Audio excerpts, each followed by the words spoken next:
Hello, everyone. Please tag folks to hop on. As you're all aware of the trial last night, we're going to be talking about that, but also be talking about why this is not a victory, why this is not justice. So please tag your folks to hop on, and we'll be starting soon.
Hello, everyone. My name is Ananda. I am one of the community power builders for Freedom Inc.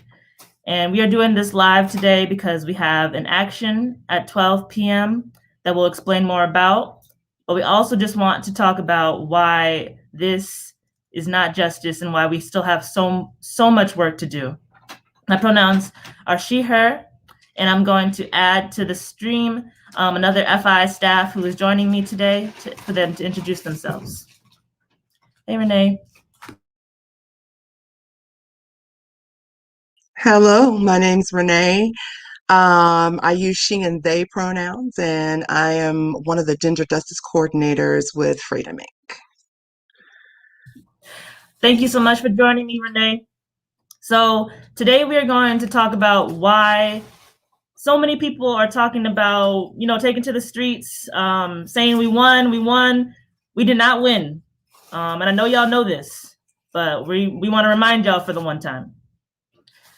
I know you probably know Freedom Inc. As the folks are always in the streets saying defund the police, defund the police. We want to really talk about what that means and why it matters. We're not just saying it to say it. It's not just a catchphrase. When we say defund the police, we really are talking about the first step towards holistic, transformative justice.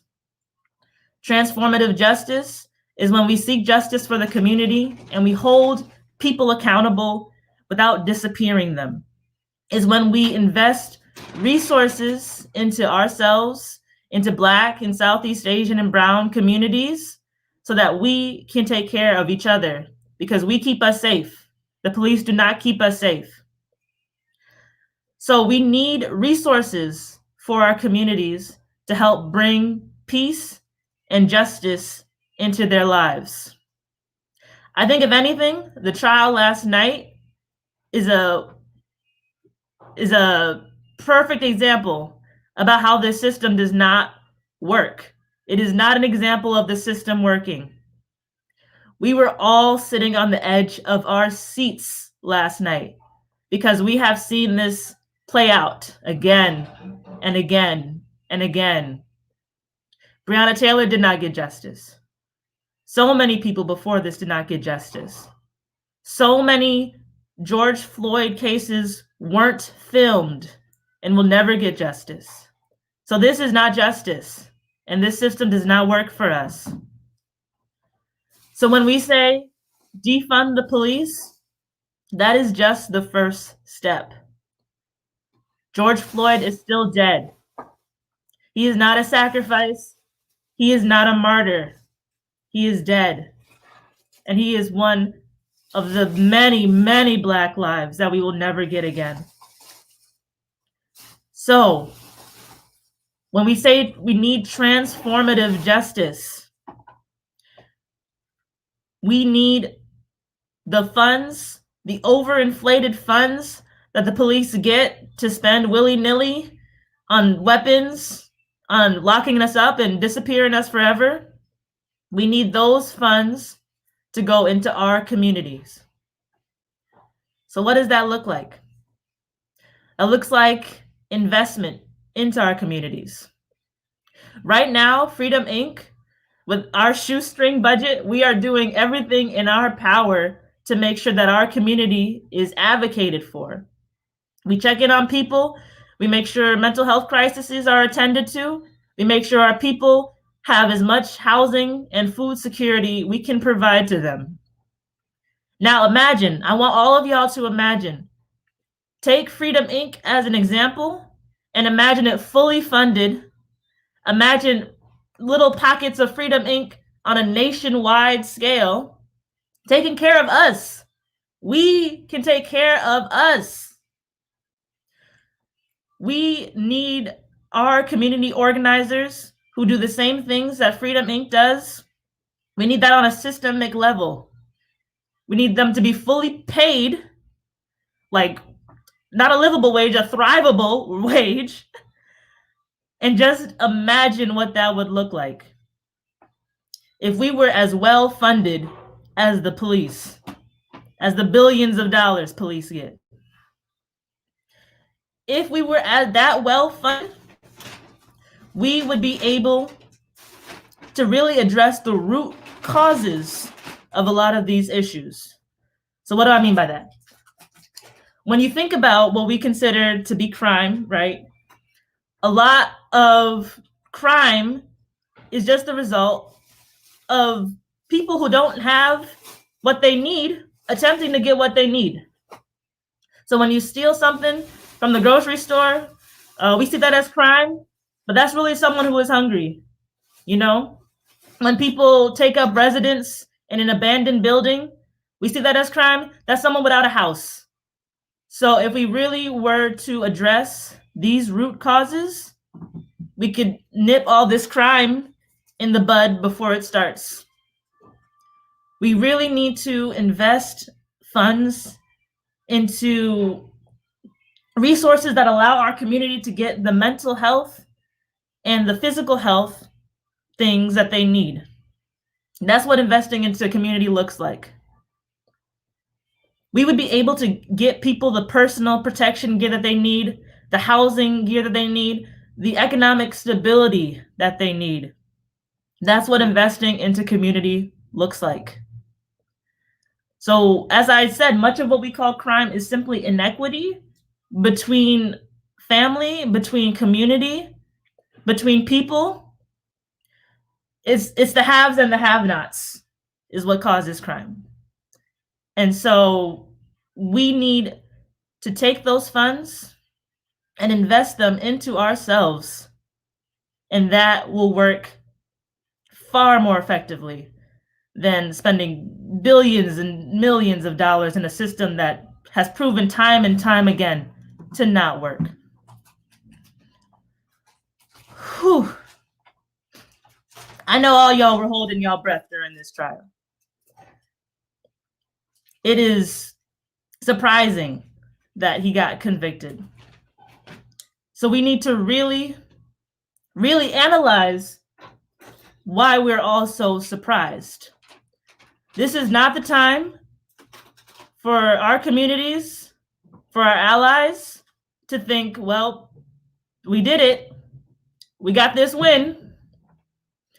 Do not see this as a win. Let this radicalize you further. Let this be further proof that we need to keep this momentum going. Whew. And when we keep this momentum going, when we start seeking transformative justice for our communities, when we continue to invest in our communities for the things we need and that will keep us safe, then and only then will we be able to protect the survivors in our communities, protect the queer, trans, and intersex folks in our communities. Because as I said, remember when I had y'all imagine that world in which we're as funded as the police are? As soon as that world happens, and that's a world that we can make if we're really down. As soon as that happens, we'll be able to truly protect ourselves, y'all. And we need to stop disappearing people. That only re-traumatizes people, that only breaks up families. We need to equip our communities and ourselves with the things we need. And if you want to further this conversation, if what I'm saying is resonating with you, if you are, if you're supportive of Freedom Inc., and you want to continue this conversation, please, please, please come to our community meetings. We're having them. The next one is this Monday at 5 to 7. It'll be at 2110 Luann Lane, and I'll drop some info about that in a second. But please come to those meetings, because at those meetings, we talk about the people's budget. The people's budget is a concept that means taking a budget we know that does not work for us and discussing where we need that money to go. And we want to hear from you directly, the community, because it's your money and you need to decide what we do with it. So again, I'll drop that information about the people's budget this Monday at 5 p.m. And before I do so, I'm going to pass it to Renee, who is going to speak a bit more about why defunding the police is a gender justice issue. Thank you, Ananda. Just like you were saying, the resources that the police have that we use to fund the police, if we were to take those away and give them into our community, into our people, just like you said, with the if there's somebody who is stealing, it's because they're hungry. And so if we could address that hunger before, it becomes a crime. And so when we talk about the police and what they are doing to our community, and defunding the police becomes a gender justice issue because we are not, because we don't talk about the women and girls that the crimes are happening to. Right when the verdict was being dropped, we've learned that a young woman was murdered in Ohio, Ma'Khia Bryant. This was a young woman who called the police because she needed help. And the police came, and rather than helping this young lady, now we see that she is dead. And we, it's so tragic, because it's like we wanted to celebrate, that the verdict came down, and that Chauvin was being convicted, or being found guilty on this verdict. But at the same time, here it's still happening. We're still being murdered. Our lives do not matter, and it's shown by the way the police are treating us in these other ways. And so when we talk about defunding the police, in the instance of Miss Bryant, like if someone could have been there for her in advance, or if she had the resources or the people to surround her to help her. And so our women and girls are suffering, and it's not something that is being addressed. And so we need to continue to fight. Just like Ananda said, this is not a victory for us. We need to continue to uplift our women and girls, and the work of Freedom Inc. that we're doing here with domestic violence and sexual assault survivors. Just like Ananda said, yes, if we had the funding that the police have, then our work could expand, and we could prevent these things, and be able to have women and girls be thriving rather than attempting to surviving, because our survival is at stake with the way things currently are. Yes, I 100% agree with you, Renee. We do not protect our Black girls. We do not protect our Black, queer, trans, intersex folks nearly enough. We don't protect them in the streets, in the schools, in our houses, and it's past time that we change. So, as I said earlier, we're having a phone jam at 12 p.m. I'm gonna drop some information about that in the chat. But before I talk more in depth about why we are doing this phone jam, I'm gonna add another FI staff person to our call real quick. Nancy, thank you for joining us. And she will speak more to the importance of why it's so important to fund this movement. Yeah, I'm gonna add you, Nancy. Thank you, Ananda and Renee. A conviction is not justice for our people. Our communities deserve so much more. And when we defund the police, that means that we are getting more funding for housing, for food. Our kids can have internet. We actually have culturally specific curriculum in our schools, safe school spaces, just so much more. And so if at this moment you want to act and you want to support us and you cannot be in the streets, you cannot join our phone jams, there is one other way that you can support us, and that is by donating. You can donate to us, continue to fund our work. Donating means that we are going to support our housing campaigns, that we continue to support our summer programs, our books and breakfast program, bring joy and celebration to our people during this time. It also allows us to keep each other safe. Black and brown communities know what is best for them. We do not need the police to keep us safe. We know how to take care of each other. Even before COVID, our communities were struggling. And during COVID, it was Freedom Inc. staff that was still on the front lines. They were still in the streets. We were running wellness pop-ups all over town. We were running our pantry. Ananda was there handing out food and masks and everything. So please donate if you cannot join our actions. Every dollar will support our community locally and support all of our programs. Continue to come to all of our events, our people's budget hearings, our community events. And we're gonna drop the donation link in there so that you can go ahead and donate today and share with all of your folks. Thank you. Thank you so much for speaking to that, Nancy. All of that is super important. Like, these movements, they need finances.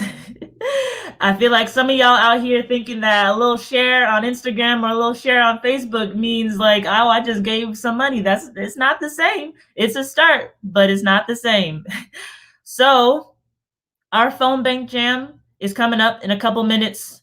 So we're gonna wrap up, but we are calling Chief Barnes, and I've dropped the information in the comments. We're calling Chief Barnes over and over again to demand that they fire Matt Kenney. Chief Barnes has said it himself that he's willing to listen to the community. So we gonna make sure he listens. So take that link, RSVP, so that you can get the information, you can get the script, and then I'll see y'all in a couple minutes on the Zoom call so that we can all be out here calling together. Let's make sure that if they don't want to hear us, we at least gonna make sure that they know we're still here. And we are going to stay here until they fire Matt Kenney, until they invest in our communities, and until we finally have transformative justice. So thank y'all so much for coming on our live today. Don't let that be the last thing you do today. I'm gonna be looking for y'all at this phone jam. It's a couple minutes. Thank you so much, Renee and Nancy, for joining me. Really appreciate and love y'all. All right. Bye, y'all.